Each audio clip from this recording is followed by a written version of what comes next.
one of our barriers to growth is that we're in a tiny market. So I just looked it up and keep Corey is in Salmon Arm, British Columbia. I looked it up on a map, and he's in a tiny little place Okay. of where he's at. Um, how do other small MSPs handle on-site work for customers that are geographically distant? Do you just handle it with SLAs, try to find a local partnership, or other options? So, Well, like, he's what trying does to he grow mean the by business. what does he mean by handle though?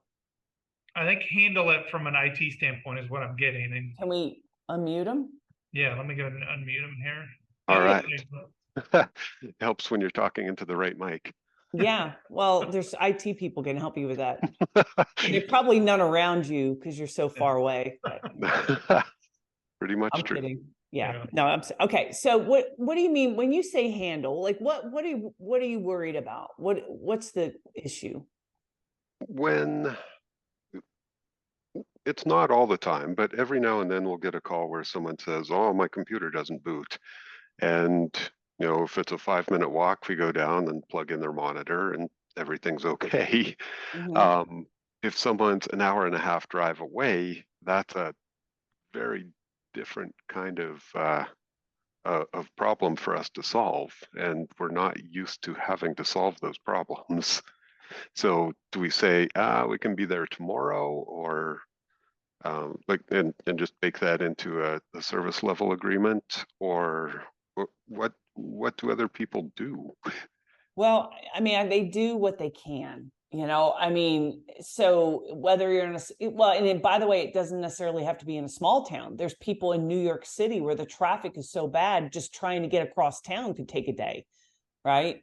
So it's not, it's a matter of, and it depends. Like, do you have physical people? Like, because there's some MSPs who can't promise on site time because it's just them and they can't like be in two places at once. So if they're working on something critical for a client, they might not be able to get there for a day, right? Or they whatever. So I think the answer is you got to do what you feel is reasonable. And the most important thing is I think you've got to, I would, if I were in your shoes, try to get clients on some sort of managed services agreement so you can prevent things from breaking, you know what I mean, before they, before they turns into something like this.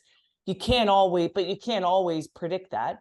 So you do have to have an SLA where you say, where our best effort will be, we'll get there, on site within 6 hours of a critical issue, 24 hours of a non-critical issue, or something to that effect. And it can be that you've also got, if you've got certain areas, and I just did a couple Google Map things, just curious on it, that there's a couple different towns that, like you're saying, are an hour and a half away that are from you that you may want to market to because you don't have that much competition in those markets, which would make sense. If you do have someone that's there, is that it can be reasonable for those on site, and even larger MSPs that are in big markets will do this if they've got people. Oftentimes they might have customers that have offices in different locations. When I had my MSP, I had one of our larger customers served prisons throughout California, and they had 13 offices. Some of them were like the most remote areas. And so we contracted with and just had relationships with people in those remote areas because it would take us 8 hours to drive there from our office. And so if you have someone, especially if they're on contract, which is what it was for me in this situation, and you know that they're going to rely on you, you can put together contractual or relationships, of however it is, with those that are local so that you can actually service them quicker there. So you can actually get someone potentially on site, but you're relying on someone else in that case. And so if you're an hour and a half away and you're relying on someone, you need to build that into your SLA so that if that person's not available because they're not your employee in that location, that then you're allowing for that time, and you're not going to be against of what your SLA says that you're going to be there in person in a certain amount of time. And so you can build in some of those relationships so you have someone that's the on-site if you have someone that is on contract, then with all the tools that you have now, the majority of the issues that you're dealing with, you're going to be able to remote in and work with them. It's really just going to be more of like the hardware type of things, or something that's gone bad that you got to send someone out to the office.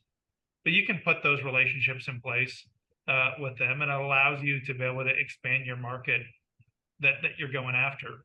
And again, it's not just a small town type of question. It could be to be able to get sometimes larger customers to be able to have that. You just don't have feet on the street that are in those areas where they might have an office.